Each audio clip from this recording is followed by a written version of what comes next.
transportation now for these teams coming to play West Virginia. Lou Wendell Pontoons. Why wouldn't you want a Lou Wendell pontoon?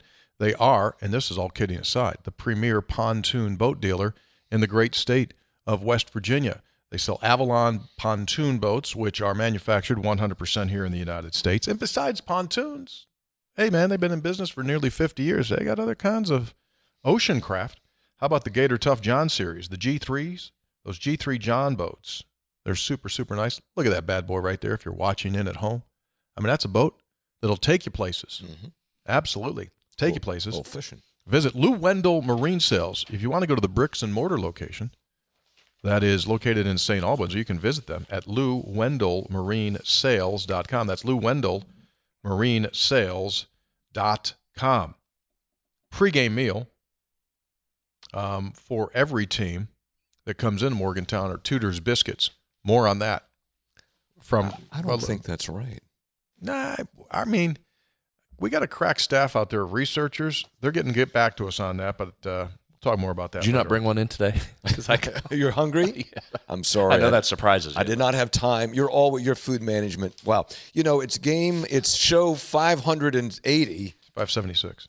Your food management, not any better than it was episode 1. That's really bad. Really, really bad. Agree. Tudor's Biscuits.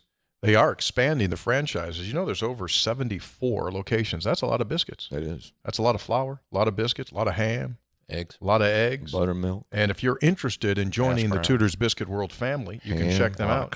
Over 40 years of success, fast casual chain specializing in those made-from-scratch buttermilk biscuits. Jeez. Friday. Homemade breakfast items.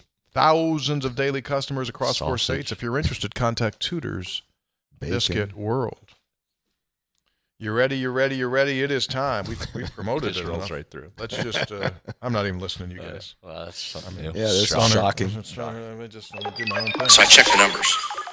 We'll just go right to the numbers. Here comes a heater. Let's jump into the analytics portion of the show. Ready? 5, 4, 3, 2. It's become the most factual segment on Three Guys Before the Game. And that's not hard. It's the segment. Oh, boy. It's the this is the segment that other podcasts listen to, and they steal our numbers. Sure. Because it goes deep. In basketball, happens all the time. Seriously. That is not a joke. Conley CPA Group does provide value beyond the numbers. They provide full accountancy, audit and assurance, tax planning, preparation. And keep this in mind. They become your partner if you're a business owner, and they say like, they'll say it nicer than I do, but they'll go like, that's not really what you want to do. What you want to do is this because you save this. Mm-hmm. They'll come in, they'll remote in, and they can do your accounting for your business, whatever way you want to do it. You want to have a little bit of your accounting done internally by your folks, but say, hey, handle a portion of this. They can do that as well. They can also provide Chief Financial Officer Services, also known in the biz as CFO. It's Conley CPA Group. Oh, I posted that bad boy. Well done. Nice. Thank you very much. Now, are the numbers starting to mature? Getting there, but not yet. Not yet, because you still have so much variance in who teams have played and their strengths. So, no, we're not there yet. But as we've said through the years, each year that goes on, you start to get a little more consistency in the numbers. But some really interesting ones this week. You ready? Yep. Hit us. All right, let's start with those Daniels turnover issues that we've discussed. Daniels Men's Store turnovers? No, not Daniels Men's Store, although he's got some more new West Virginia stuff in there. Newer stuff? Every week. It's every week he does that. So I go in every Tuesday for my shift. Right? I think I've seen everything in the store, folded about everything that's in there, right. Dressed multiple mannequins. Yeah. New stuff keeps coming out. So if we go over there as part of the food court this weekend, you'll see new gear. If I were coming into town, I would make a stop there. Okay, go ahead. Not Daniels Men's Store, but Jalen Daniels. Turnover issues against this West Virginia pass defense.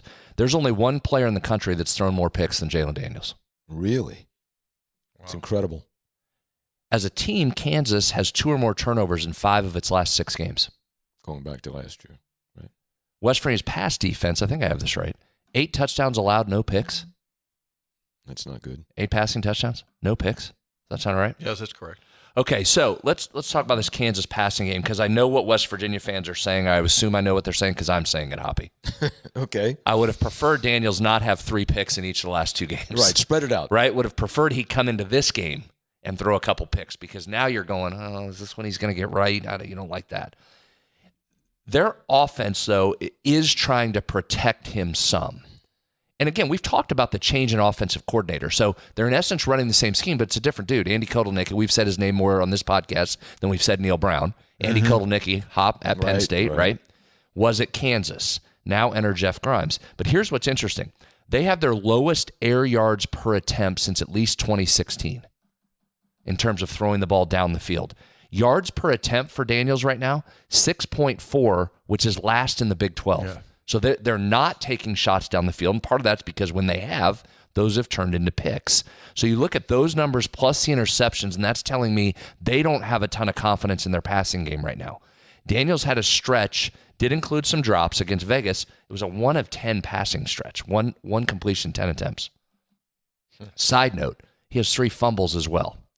So, Hop, we generally mention turnovers, but don't lead with turnovers because it's an obvious key. If you're going to struggle in the turnover department, you're probably not going to win. Kansas, example 1, West Virginia, example 2, right? But this, to me, is first and foremost on the list. Both of these teams have to get it together when it comes to turning the ball over. So keep an eye on that. That's going to be a massive part of this game. But here's the other part that's interesting. Jalen Daniels has also been responsible for 31% of the pressures opposing defenses have been credited with. There's only 11 quarterbacks that have a higher percentage among guys that have taken 10 snaps or more. So you're saying he's walking into pressure? No, he's not walking into pressure, but he may be holding it a little bit too long. He's not escaping pressure enough. He's the one, they're saying the offensive line's been holding the blocks long enough to give you time to throw it, but you're not throwing it. So keep an eye on that in this game. We saw West Virginia's pressure be outstanding against Pitt. I think you're getting a better offensive line in Kansas than you had against Pitt. We identified that in our Pitt preview, that you would have spots to go get pressure. You did, and added some to that. This game, keep an eye on the left tackle and the right guard for Kansas. Those have been the 2 areas of pressure, but not huge percentages, but those have been the susceptible areas. But Daniels has been the one that's responsible for most. So can you get to him? Now, flip it over to this KU rush offense because this is the part that should scare you. Should scare you that he gets on track and makes some throws here. The second part is this KU rush offense where he is really dynamic. And as we mentioned, all due respect to Holstein and Aller, this is a different dude when it comes to running the football. He's not in the same class as those guys. 3 of the top 7 run blocking grades in the Big 12 come from Kansas offensive linemen. So we've said they've given up some pressure there, but they are run blocking really well. Daniels averaging 6 yards per carry. So can you contain, Hop, here's where we get specific. You ready? Yes. Can you contain the right edge in particular, the right edge of the defense? His big plays have been on the runs to that side, which would make sense. Right-handed quarterback, if he's flushed, he's probably going to want to run right and get around the edge. 10 yards per carry on those type of runs, and both of his rushing touchdowns. Nearly 1/3 of his carries are scrambles. So he's going to take off in a passing situation. Is he more prone to do that now with the passing struggles? Does he just say, okay, forget about it, I'm just tucking it and going? That could be a problem. As we mentioned, Holstein for Pitt had 83 yards on scrambles, 10 yards per carry on quarterback scrambles. Still mind-blowing that was the number. Drew Aller, who's not known as a runner and didn't run all of last year, 44 yards. 8 yards per carry. 60% of Aller's rushing yards this season have come on scrambles against West Virginia. 60% of his yards. So there's a Kansas offense. Defensively, let's look at West Virginia for just a second. May I interject? Sure. I think one of the interesting dynamics with what you just said is where is Jalen Daniels' head? And by that I mean this. You said a significant portion of his runs on plays that were designed to be passes, right? So scrambles, yeah. Scrambles. So here it is. If he's trying to show himself to be an NFL quarterback, he wants to throw it more than he wants to run it, even though running it may be the smarter move. Follow me?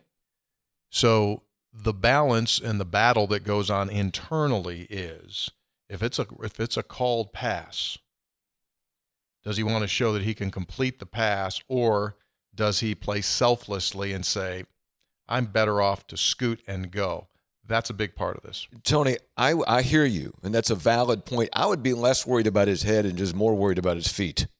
I mean, the fact that watching some of the highlights of those games, and this, you guys have alluded to this. I mean, the guy can scoot, and if he gets on the edge, it's a problem. West Virginia, as Brad just said, was unable to stop quarterbacks who aren't very mobile and still got big gainers. Now you got a guy who's a legitimate runner. See, I think I describe him, follow me now. Again, I'm not saying that he is. I'm saying that he can have an impact like a Donovan McNabb. When he's perfect, when Jalen Daniels is playing elite football for him, he's McNabb-esque. Agree? I think he runs better. Yeah. Yeah, maybe. I think he runs better. I was going to go major.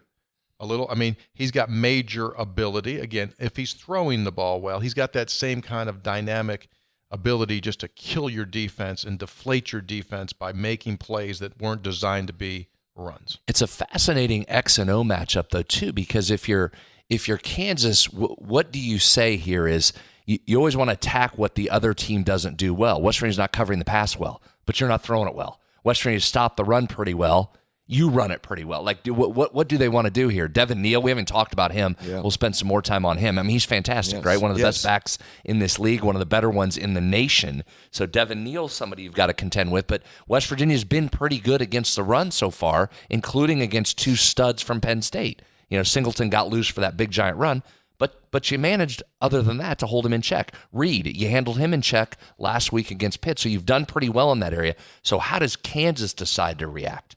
Do they try and say, you can't stop anybody through the air, we're going to throw on you? But they're a little nervous about that. I'm fascinated to watch that. One guy defensively, let's call out, again, we mentioned this a lot on Sunday. TJ Jackson's off to a heck of a start. He's having a really good year. Mentioned that he had 4 tackles for loss against Pitt, the most of any West Virginia player since 2018. He's also second in the Big 12 in quarterback hurries and total pressures. So he's turned into a playmaker along that defensive line. Newcomer of the week in the Big 12. He was. Flip over to the other side. Let's talk Kansas defense for just a second against a West Virginia offense that, while at times has looked good, I don't think it feels as elite as maybe we thought it was going to be this early. It's got to clean some stuff up as well. Kansas likes its defensive line so far. Here's a couple guys to watch. Edge rusher Jeremy Robinson. He leads their team in pressures with 12. He's really good from the right side of their defense. But that should be okay. You've got to go against Wyatt Milam on the other side, although both West Virginia tackles are playing extremely well. I'll get to that in a minute. Watch Tommy Dunn, sits right in the middle of that Kansas defensive line, so he's been a factor so far. They like how he's playing. They're getting this West Virginia offensive line that is playing really, really well, guys. 5 of West Virginia's top 7 offensive grades are from the offensive line. Nick Malone at the highest grade. An 85. 65-ish his average. He's at an 85. Amazing. He's from right over the bridge over at the high school. He is, and he's playing extremely well. He has stepped right into that role. Wyatt Milam is 9th nationally among offensive tackles when it comes to pressures allowed. But how about this? Jaquay is top 20 among right guards. That's our guy's That's playing. Our guy. It's our guy. 66 playing. in your 66 game roster, 1 in your heart. Malone, 8th among right tackles. So this line's playing really well, Hop, including, you go back and watch some of the end of that game on that second to last drive where West Virginia just needed a first down and couldn't get there. Mm-hmm. It was not the offensive line. It was not the offensive line. In fact, on that third down pass, that pocket they created was tremendous. CJ stepped over, picked up a blitz. So this line is doing what you hoped it would do. You've just got to now take advantage of this. It's just too bad that Milam held that guy. Don't get us started on that. Don't get us started. All right, here's something else to watch. Boy. Oh, brother. Malone and Milam are both top 10 in the Big 12 in run blocking grade. Remack is right there. He's top 15 in run blocking grade. Yates just behind Remack. So your line's doing it. Now it's a matter of, I think, a couple things for West Virginia offensively. Garrett. Can Garrett get out and run a little bit? Can he avoid? Are they spying? Are they going too deep safeties to prevent those big plays? Can Garrett now tuck it and go a little bit more than we've seen him do so far? Can that running game carry you? Can you find some receivers to step up? Hop, somebody's got to Somebody's emerge gotta as get a number open. one receiver here. Somebody's got to get open. Who's your one? You got to get open and you got to be able to find them. So I'm anxious to watch this offense go against what's been a pretty good defense. One other note.